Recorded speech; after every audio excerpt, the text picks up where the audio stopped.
So I was already in bed and I was literally trying to fall asleep, but I kept having this thought, this idea of why I started making videos in the first place. I'm literally wearing my pajamas right now, and you will probably see my cat roaming around asking me like, "What the fuck is going on?" Because it's the middle of the night. But to be totally transparent, something was telling me to record this video, and I don't know if this is for you, this is for myself. I just could not go to bed, and I know that I usually like have a note next to my bed, and whenever all these ideas, I don't know if this is an ADHD problem or whatever, but like right when I'm trying to go to bed, I have a lot of ideas regarding content creation, to my personal life, to my fitness, to my mindset, all these things. And it's like I usually have that notebook and like write this stuff down because I'm actually trying to go to sleep. But I was talking with my brother today because I saw a YouTube video about how all these people just use YouTube not for cinematic content, because that's what I do and that's what I probably thought about in the first place, but not like tutorials or stuff. They just literally talk to other people, and I was like, that's something that probably will help me improve how I communicate with the camera, because I think that's one of the things that I could improve. As of right now, I've been working a lot on my editing, my color grading, my sound design, and I've been genuinely trying to improve. But I could not reply, or I could not answer myself why I started making videos in the first place, because I could not remember that. I know that I started making videos basically because everything switched to that thing. I was making photos. I started in 2013, I think. I this is kind of funny, and some of you may know. Um, I had a bicycle. I had a BMX bike. I used to do some BMX back in the Dominican Republic that I saved a lot of money and just to get that bicycle. And when the iPhone 4S came out, I traded my bike for an iPhone. Pretty sweet deal. Like if you're in the Dominican Republic and it's harder for you to get a phone and you have a bike and you want to get into that. And then I started taking photos of flowers. That's kind of like how everything really started. I think there's a meme that says everyone started doing that. But flowers are nice. That just, I think, how you start noticing the little things as you're starting to open your horizons in this creative world, right? As at least in photography, filmmaking. And if I get a lot sidetracked, I'm trying to translate in my head what I'm trying to say. And it's also very, very nerve wracking to sit here.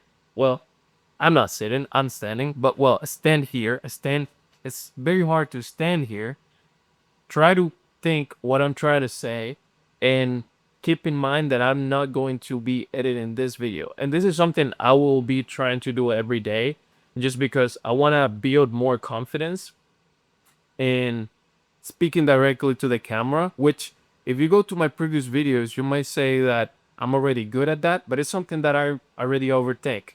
And it's because of a language barrier, you call it whatever you want, but I think too much of it about that, and I don't want it to impact the way I create. But I'm not a huge fan of niching down, and you could see that throughout my whole content. But as I was in bed, I was thinking, why don't you create something where it's actually a challenge for you? And I'm not saying that what I do is not challenging. It's always challenging when this is your full-time job. This is literally what I wake up to every day. And I'm grateful for it. God has blessed me with that. And that might be some people's dreams, but it's very different once you're in.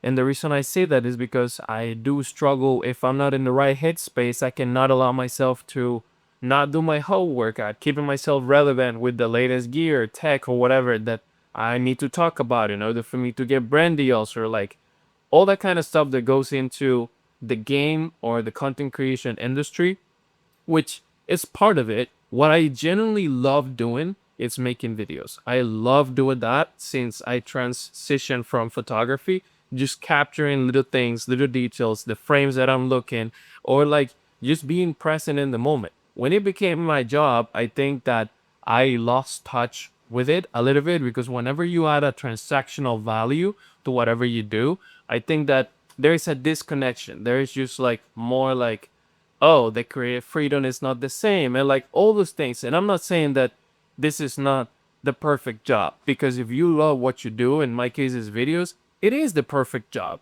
But nothing really is perfect, because perfection is subjective. So at this moment, I'm realizing that I just felt that I needed to let stuff out, because I couldn't go to bed, to be totally transparent. I'm thinking like all these thoughts are in my head as I'm trying to go to bed. And it's just like, why, bro? Like what? Like I think I said, I'm in I'm in my PJs. I'm not going to edit this video, and it's okay. While I do edit hyper edits on Instagram, and I try to do some of that on YouTube as well. Like, it's called kinetic edit. I think that's the name of it. Just like super high, fast pace and stuff like that. I am seeing an impact on my own retention of the attention that I'm trying to be paying to the things that I love. I don't know if that makes a lot of sense in English, but that's how it sounded in my head. It's just like I wanted to be able to communicate, just taking my time to think of the things that I want to say. And I think that this is a really good approach for me, at least, um, to get better at that. I want to get more comfortable talking on the spot. And I think that that's something that I used to be good at when I was bartending. You gotta be able to socialize on the spot with people, because that's one of the jobs. Socializing is part of being a bartender, in my opinion, when you're having drinks and stuff like that. And I was good at it. But as soon as this became my job, and I'm only here with my cat, or whenever I decide I'll go on a trip with some creator friends and stuff like that, it's very lonely. And I think that a lot of creators feel the same way. That's why community has such an emphasis nowadays. But it's always been like that. But with that being said, if you watch this video, thank you. I think there's gonna be more of this. I don't expect you guys to subscribe. If you find it helpful or you want to hear more about this, I'm gonna keep making this, but I'm gonna keep making my traditional stuff. This is just a challenge that I set up on myself. I'm scared, and that's okay, because this is challenging. Not being able to edit it when where I think I am really good at, because I put a lot of time in, it's challenging. It's just like I'm trying to just create this piece of content, detach from it, and stop overthinking, and stop chasing vanity metrics, and just be able to be present. So, yeah, I'll see you tomorrow. Wow.